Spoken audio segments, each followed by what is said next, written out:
Hello दोस्तों, नमस्कार। मैं अंकित शर्मा स्वागत करता हूं आपके अपने यूट्यूब चैनल अंकित एजुकेशन में। तो कैसे हैं आप सब लोग? आशा करता हूं सब लोग अच्छे होंगे, सुरक्षित होंगे और अपनी पढ़ाई को अच्छे से कर रहे होंगे। देखिए, आज हमारा नया टॉपिक स्टार्ट होने वाला है पॉलिटी में, जिसका नाम है प्रस्तावना।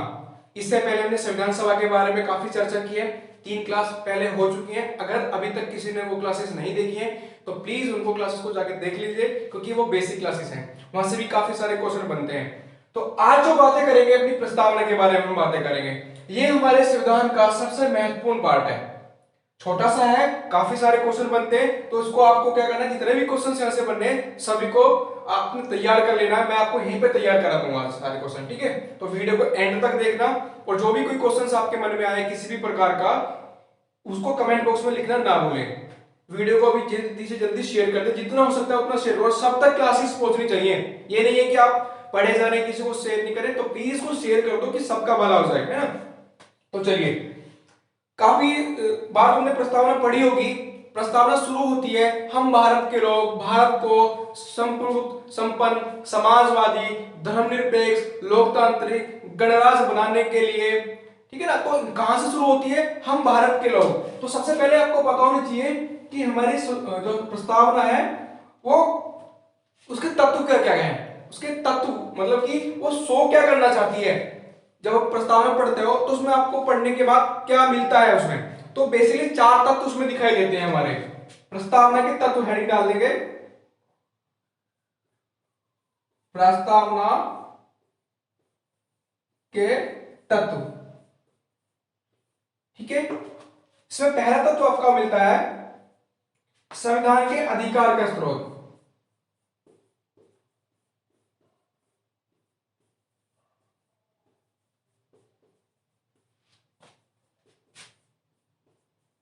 अधिकार का स्रोत। देखो, जब आप प्रस्तावना पढ़ते हो तो पढ़ने के बाद आपको क्या लगता है? हम भारत के लोग भारत को संप्रभुत्व संपन्न समाजवादी धर्मनिरपेक्ष। तो ये कहना चाह रहा है कि जो हमारा संविधान है उसको पावर या उसको शक्ति कहां से मिलती है? कहां से? भारत की जनता से।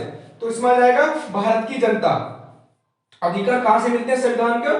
भारत की जनता से। जनता से, या आप सीधे शब्दों में ये बोल सकते हो कि जो भारत का संविधान है उसको भारतीय जनता से शक्ति प्राप्त है।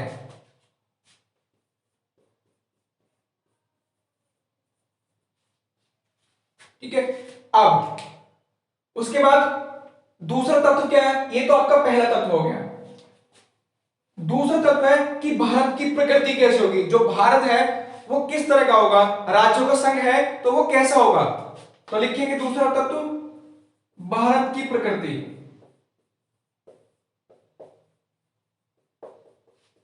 तो सबसे पहले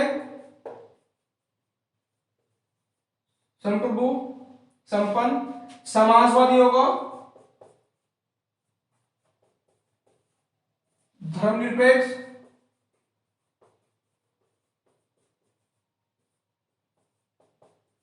लोकतांत्रिक गणराज्य। ठीक है? ये सब हमारे देश की प्रकृति होगी। समाजवादी होगा, धर्मनिरपेक्ष होगा, लोकतांत्रिक गणराज्य होगा और संप्रभुत्व होगा। ठीक है?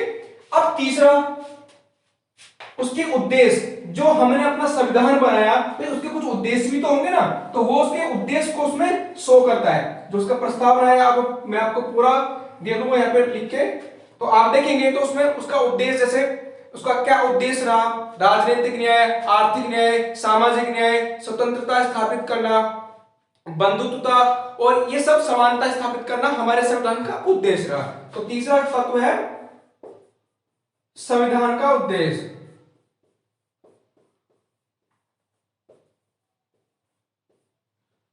क्या उद्देश्य है? न्याय स्थापित करना, उसके बाद स्वतंत्रता,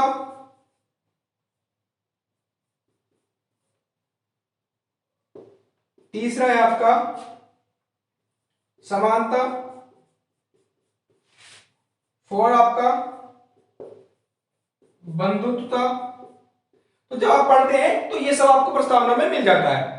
अब फोर्थ क्या चीज मिलती है, फोर्थ तो क्या है इसका, फोर है इसका संविधान को लागू होने की तारीख, संविधान को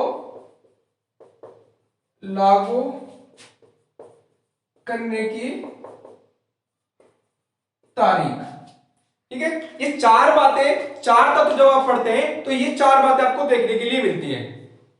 तो ये सब नोट हो गया आपका, फिर बात करते हैं, आगे चलते हैं। देखिए अब कुछ इंपोर्टेंट पॉइंट मैं आपको लिखूंगा, वो भी आपको लिखने हैं।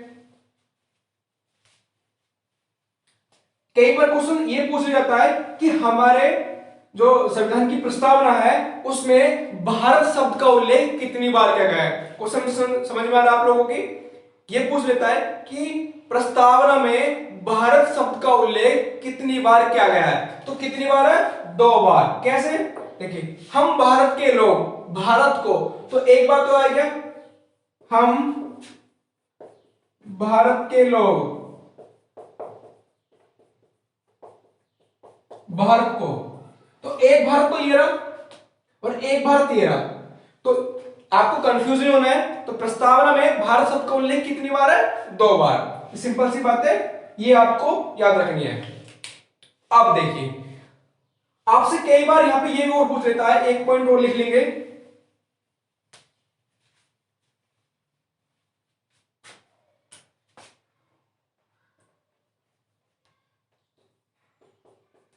संविधान की प्रस्तावना में तारीख।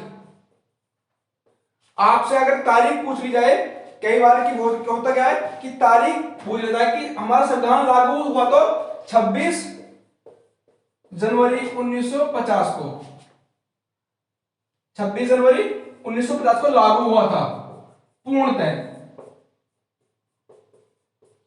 ठीक है, लेकिन अगर पूछ जाए कि प्रस्तावना में क्या तारीख उल्लेख है तो 26 नवंबर। इसमें काफी बच्चे क्या करते हैं, गलती कर जाते हैं, उनको पता नहीं होता है कि कौन सी तारीख लिखी गई है।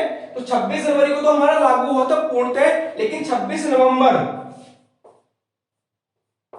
1949 इसमें तारीख लिखी हुई है प्रस्तावना में। यह आंशिक रूप से लागू हुआ था, 15+1 हमारे आर्टिकल इसमें लागू हुए थे। ठीक है, अब जो बातें करेंगे प्रस्तावना के, जो मैंने आपको तत्व बताए, शब्द बनाए, उसके बारे में बातें करेंगे। जैसे आपको पता होगी गणतंत्र, एक शब्द है इसमें गणतंत्र। गणतंत्र का मतलब क्या है, अब आपको पता होना चाहिए कि गणतंत्र क्या होता है। देखिए किसी भी राष्ट्र का या किसी भी देश का सर्वोच्च अधिकारी, जैसे भारत की समझ लीजिए, हम भारत की बातें कर रहे हैं तो भारत को लेके चलेंगे। हमारे देश का सर्वोच्च अधिकारी कौन होता है, राष्ट्रपति होता है। और राष्ट्रपति हमेशा निर्वाचित होकर आता है या मनोनीत होकर आता है, राष्ट्रपति निर्वाचित होकर आता है। एकल संक्रमणीय गुप्त मतदान प्रणाली के द्वारा वो निर्वाचित होकर आता है। तो जिस देश का सर्वोच्च अधिकारी निर्वाचित होकर आएगा, सिंपल शब्दों में मैं बता रहा हूं आपको, जिस देश का सर्वोच्च अधिकारी निर्वाचित होकर आएगा वह देश गणतंत्र देश कहलाएगा। अब गणतंत्र मतलब वहां पर जनता द्वारा प्रतिनिधित्व चुना जाता है कि देश का ये हमारा राष्ट्रपति होगा, तो उसको जनता, एक तरह से आप कह सकते हो कि सीधे ना चुन के एमपी एमएलए के द्वारा, सांसद के द्वारा उसको चुना जाता है। तो आपको समझ में आ गया होगा गणतंत्र का मतलब क्या है। अब दूसरा वर्ड आया यहां पे धर्मनिरपेक्ष, एक वर्ड है यहां पे धर्मनिरपेक्ष। अब धर्मनिरपेक्ष क्या है, देखिए भारत में कितने सारे धर्म है, हिंदू, मुस्लिम, सिख, ईसाई, सभी धर्म है। इसका अपना कोई धर्म नहीं है, मतलब यहाँ पे सभी धर्मों को मान्यता है। आप किसी भी धर्म के हो आराम से रह सकते हो। यहाँ पे ऐसा नहीं है कि यहाँ हिंदू रहेगा, मुस्लिम रहेगा, ईसाई रहेगा, सिख रहेगा, यहाँ पे ऐसा कुछ नहीं है। सभी धर्मों को मानने वाला हमारा देश है। अब तीसरा एक वर्ड आया समाजवादी। सिंपल शब्दों में मैं आपको समझा रहा हूं, ज्यादा क्वेश्चन यहाँ पे इस तरह से नहीं बनते, मैं बता दूंगा क्वेश्चन कैसे कैसे बनेंगे, आपको क्वेश्चन में कराऊंगा सारे। समाजवादी, समाजवादी का मतलब है कि यहाँ पर जो आपकी संपत्ति है, पूरी संपत्ति, उस पर सरकार का अधिकार है, आपका कोई अधिकार नहीं है। इतने भी यहाँ पे हमारे संसाधन है, संपत्ति है, वो सभी सरकार की है। ऐसा नहीं है कि आपने कहीं पे ऑयल निकल गया वो आपने कहा कि ये नहीं, ये तो मेरा ही है, वो नहीं, वो सरकार की संपत्ति है, सरकार जब चाहे उसको अपना ले सकती है। अब समाजवाद हो गया, गणतंत्र हो गया, धर्मनिरपेक्ष हो गया। अब देखिए संविधान के मैंने आपको उद्देश्य बताए, संविधान के क्या उद्देश्य है। अब क्वेश्चन यहां से स्टार्ट होते हैं, आपके जो क्वेश्चन बनते हैं अब वो यहां से स्टार्ट होंगे। आप एक एक पॉइंट करके नोट करते जाएं और बीच में अगर आपको कोई क्वेश्चन आए तो उसको तुरंत कमेंट बॉक्स में जरूर लिखे भैया। देखिए संविधान के हमने उद्देश्य की बात की थी,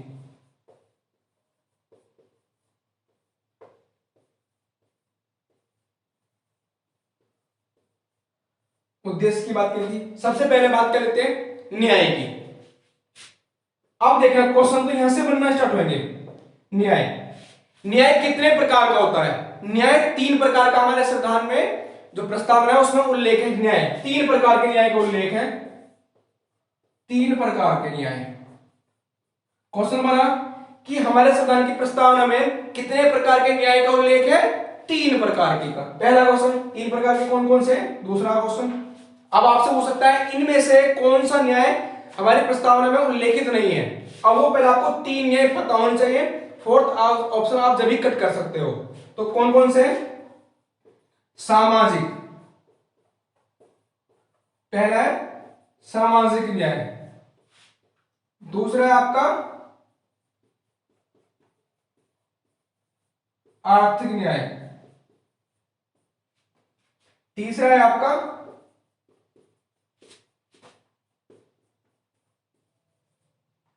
राजनीतिक न्याय। अब देखो अब आराम से हो जाएगा। क्वेश्चन आया कैसे कि इन निम्न में से कौन सा न्याय प्रस्तावना में उल्लेखित नहीं है? सामाजिक न्याय, आर्थिक न्याय, राजनीतिक न्याय या इनमें से कोई नहीं, ठीक है, या सारे। तो आपको क्या अब आराम से आपको क्वेश्चन को कर सकते हो। तो आपको पता लग गया कि सामाजिक न्याय भी है, आर्थिक न्याय भी है और राजनीतिक न्याय भी है। अब क्वेश्चन ये बनता है कि आपसे इतना तो पूछ लिया, आपने प्रस्तावना पढ़ ली, प्रस्तावना पढ़ने के बाद आपको पता लग गया कि हमारे में ये तो प्रस्तावना में उल्लेखित है, लेकिन उसने क्वेश्चन कुछ और पूछ लिया। क्वेश्चन क्या पूछा कि प्रस्तावना के अलावा न्याय का उल्लेख संविधान के कौन से अनुच्छेद में किया गया है? ये क्वेश्चन मोस्ट इंपोर्टेंट है। ये क्वेश्चन आपका जो पीसीएस लेवल है या आरओ एआरओ या कोई और जैसे वीडियो हो गया या लेखपाल में भी पूछ सकता है, काफी सारे एसआई में भी पूछ सकता है, क्योंकि डीप आप जो क्वेश्चंस बनने स्टार्ट हो गए, पहले की तरह क्वेश्चंस नहीं बनते हैं जो पहले डायरेक्टली क्वेश्चन उठा के दे देते थे। अब ऐसा क्वेश्चन नहीं है, कंपटीशन जो टफ हो गया है तो क्वेश्चन थोड़े डीप पूछे जाते हैं। तो आपने क्वेश्चन आया कि न्याय का उल्लेख प्रस्तावना के अलावा संविधान के किस अनुच्छेद में किया गया है? तो लिखेंगे अनुच्छेद 38। अनुच्छेद 38 में भी न्याय का उल्लेख किया गया है, न्याय शब्द का उल्लेख किया गया है। क्वेश्चन यही तो बनते, ऐसे क्वेश्चन बनते। क्वेश्चन सिंपल नहीं पूछेगा आपसे। अब हमने न्याय की बातें कर ली, अब बातें करनी है हमको स्वतंत्रता की। तो स्वतंत्रता का भी हम देखेंगे, न्याय हो गया लिख लिया आपने। अब बात करेंगे स्वतंत्रता।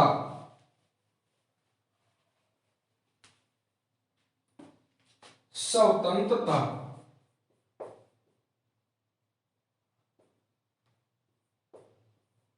स्वतंत्रता आपसे पूछे कि हमारे प्रस्तावना में कितने प्रकार की स्वतंत्रता का उल्लेख है। देखिए यहां बहुत इंपॉर्टेंट फैक्ट है, ये आपको नोट करके लिख लेना है। स्वतंत्रता अगर बात करें प्रस्तावना में, हम प्रस्तावना ही पढ़ रहे हैं अभी फिलहाल, तो प्रस्तावना की अगर बात करें तो 5 प्रकार की स्वतंत्रता है। 5 प्रकार की कौन कौन सी? आपके विचार की, धर्म,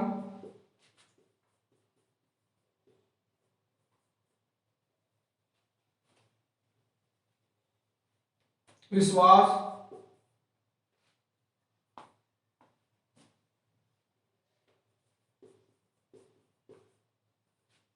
फोर 1 2 3 4, फिर आपका विचार, धर्म, विश्वास, उपासना,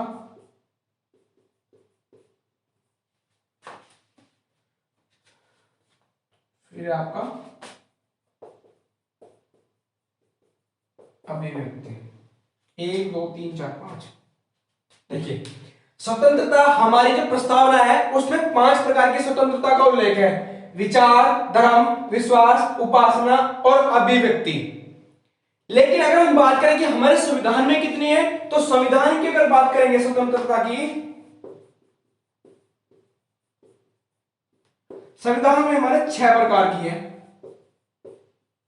कौन से आर्टिकल में? अनुच्छेद 19 का फर्स्ट, अनुच्छेद 19 के फर्स्ट में 6 प्रकार की स्वतंत्रता का उल्लेख है। लेकिन वहीं अगर हम बात करें प्रस्तावना की, तो प्रस्तावना में 5 प्रकार की है। अब यहाँ पे कौन सी बढ़ गई? भाषण में अभिव्यक्ति की स्वतंत्रता अनुच्छेद 19 में एक और बढ़ जाती है, तो इस वजह से 6 हो जाती है। ठीक है, अब क्वेश्चन देखो कैसे बनेगा। क्वेश्चन सिंपल ये पूछ लेगा कि हमारे प्रस्तावना में कितने प्रकार की स्वतंत्रता का उल्लेख है। ठीक है, पहला क्वेश्चन। दूसरा, इनमें से कौन सी स्वतंत्रता प्रस्तावना में नहीं उल्लेख है, दूसरा क्वेश्चन। तीसरा क्वेश्चन ये पूछ लेगा कि हमारे संविधान में कितने प्रकार की स्वतंत्रता का उल्लेख है। अगर संविधान की बात करते हैं तो 6 प्रकार की। सिंपल है। अब और क्वेश्चन, ये इंपॉर्टेंट क्वेश्चन ये बनता है कि क्वेश्चन ये पूछेगा हमारे संविधान में प्रस्तावना को छोड़कर और कहां पर स्वतंत्रता का उल्लेख किया गया है, या हमारे संविधान में प्रस्तावना को छोड़कर कहां पर और आपका स्वतंत्रता का जिक्र किया गया है। तो अनुच्छेद 19 का फर्स्ट, 19 का पहला आप देखेंगे तो वहां पे आपको स्वतंत्रता का उल्लेख मिल जाएगा। छठी कौन सी है? लिखिए भाषण में अभिव्यक्ति, भाषण में अभिव्यक्ति की स्वतंत्रता। छठी वहां पे ये वाली इंक्रीज हो जाती है। तो 5 प्रकार की हो गया और छठी ये लिख लीजिए। आप इसको नोट करके लिखिए, जल्दी से इसको नोट करो फटाफट, इंपॉर्टेंट है भैया ये। हो गया, चलो अब आता है समानता। आप जब पढ़ते हैं तो लिखा होगा अवसर, प्रतिष्ठा और अवसर की समानता।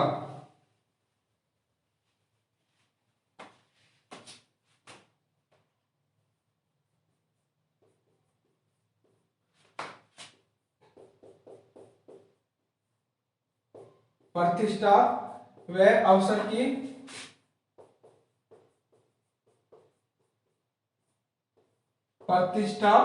अवसर की समानता, ये हमारे प्रस्तावना में उल्लेखित है। ठीक है, अब क्वेश्चन यहां पे ये बनेगा कि हमारे संविधान में क्या कहीं और भी इनका उल्लेख किया गया है, हाँ या नहीं? चलिए बताइए, हमारे संविधान में प्रस्तावना के अलावा कहीं और भी इनका जिक्र किया गया है? तो आप पढ़ते हैं अनुच्छेद 16,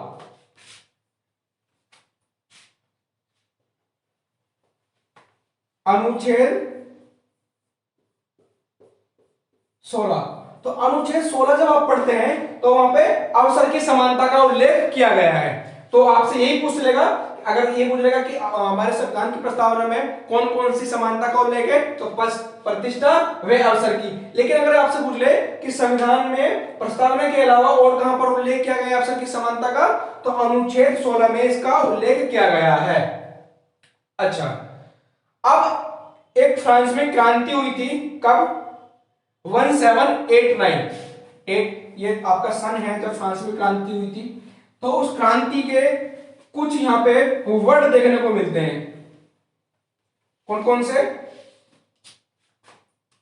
देखिए, एक फ्रांस में क्रांति हुई थी,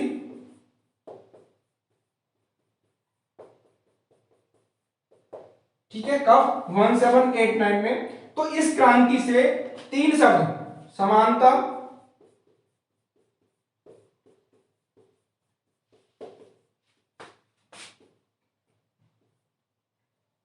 स्वतंत्रता,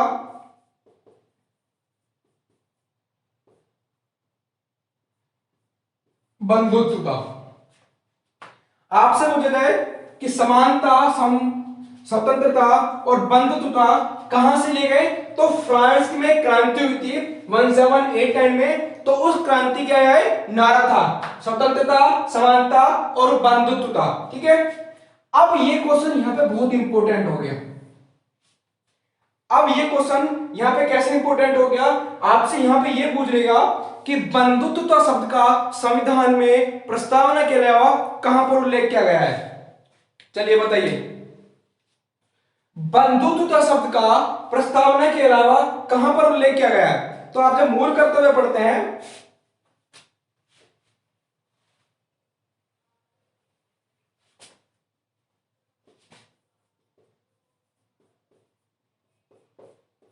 इसको पढ़ते हैं मूल कर्तव्य में, मूल कर्तव्य में जब आप मूल कर्तव्य पढ़ते हैं तो मूल कर्तव्य में भी बंधुत्व शब्द का उल्लेख किया गया है। क्लियर है। अब मैंने आपको कई सारे फैक्ट बताए कि हमारे जो संविधान की प्रस्तावना है उसमें भारत शब्द का उल्लेख कितनी बार है, 2 बार है। तारीख मैंने आपको बताई, तारीख में आपको क्या करना, गलती नहीं करनी है, क्योंकि क्वेश्चन बन सकता है। अभी क्वेश्चन ऐसा नहीं बना है, लेकिन क्वेश्चन कैसे भी बन सकता है। क्वेश्चन बनाने के लिए उनके पास कंटेंट है और कंटेंट बिल्कुल जेन्युइन है, तो वो क्वेश्चन कैसा भी बना सकते हैं। अब इसमें एक बार संशोधन हुआ था, कौन कौन से वर्ड हैं, कौन कौन से जोड़े गए, कौन कौन से विवाद है इस पे। देखिए, सबसे पहले इसमें एक लिखना आपको नोट करके, हमारे संविधान की प्रस्तावना में केवल एक ही बार संशोधन हुआ है। कब? 42वां संविधान संशोधन 1976 में, जिसको आप मिनी संविधान के नाम से भी जाना जाता है। क्या? 42वां संविधान संशोधन कब? 1976 में। इसको मिनी संविधान के नाम से, मिनी संविधान के नाम से भी जाना जाता है, नाम से भी जाना जाता है।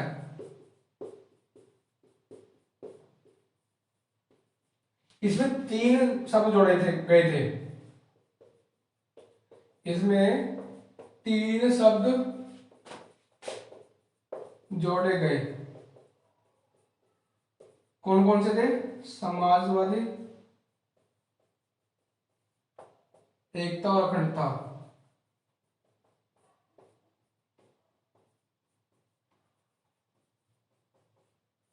चलो लिखो फटाफट, लिखो।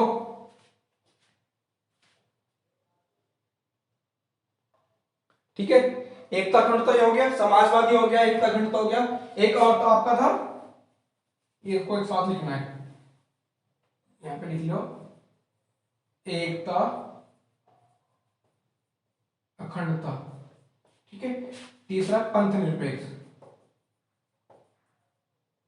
ये 3 शब्द, पंथ निरपेक्ष, समाजवादी और अखंडता, ये 3 शब्द जो है 42वें संविधान संशोधन 1976 द्वारा जोड़े गए थे।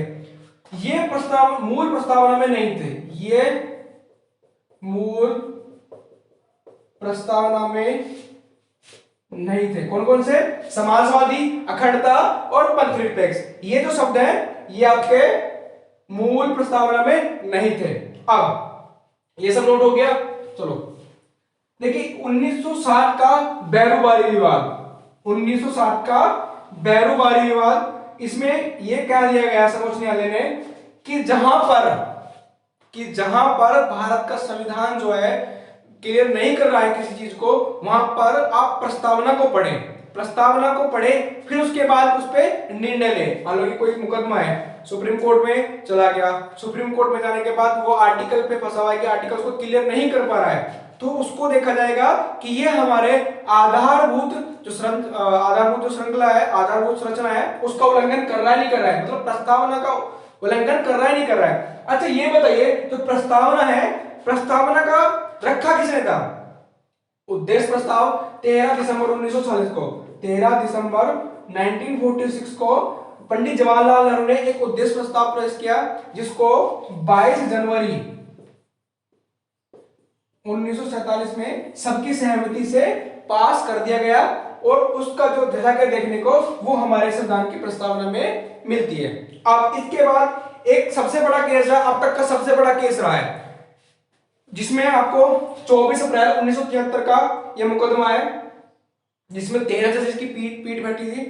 तो उसमें यह क्लियर कर दिया गया कि जो, अच्छा वाद ये था कि हमारे संविधान में ये प्रस्तावना जो थी कि इसको हमारे संविधान का भाग माना जाए या ना माना जाए। तो इस पे कई सारे विवाद हुए, लेकिन 24 अप्रैल 1973 को ये पास हुआ। जो केस चल रहा था उसका जजमेंट आया, 13 जजेस की पीठ बैठी थी, 7-6 से निर्णय आया। ठीक है, तो उसमें ये क्लियर कर दिया गया कि हमारा जो प्रस्तावना है वो हमारे संविधान का अंग है। ठीक है, वो अंग है बिल्कुल, उसके बिना हमारा संविधान अधूरा है। आप कोई भी संशोधन कर सकते हैं संविधान का, लेकिन वो संशोधन करते वक्त आप ये देखेंगे कि वो हमारे प्रस्तावना का जो आधारभूत संरचना है उसका उल्लंघन नहीं कर रहा है। हमारा आप कोई मतलब संविधान कर रहे हैं या कुछ भी कानून बना रहे हैं, उसके लिए आपको ये देखना है कि वो हमारे संविधान का उल्लंघन या आधारभूत संरचना का तो उल्लंघन नहीं कर रहा है। तो ये कोर्ट में उन्होंने ये मामला था केशवानंद भारती वर्सेस केरल राज्य। केशवानंद लिख ले तो इसको भी लिख लीजिए। चलिए ये मिटा देता हूं, लिखो लो उसको भी, इंपोर्टेंट पूछ लेता है कई बार। केशवानंद